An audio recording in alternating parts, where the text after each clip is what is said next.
তুমি আমাকে কত বাজেভাবে ঠকাইছো, অথচ দেখো আমি পাগলের মতো আজও তোমার কি জন্য পাগল। আজব কি আজব তাই না? তোমরা ঠকিয়ে যাবে আর আমরা মেয়েরা শুধু। লাহান তুই কামড়া করলি কি ও আল্লাহ মা ওই আপনি যে ঠকাইছে মেরে চিনি লাহানে আমার তার ওই লাহানে আশা ফুলে লিভা দে মুনাইনে জুবাইয়ে আশা ফুলে সব তোমার ঠকাইছে প্রিয় অত বড়ি সিডির রে কামড়া করলি কি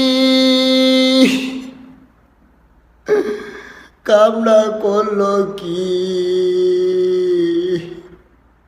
ফিও কি আসো কি লাহান তুই কামনা করলি কি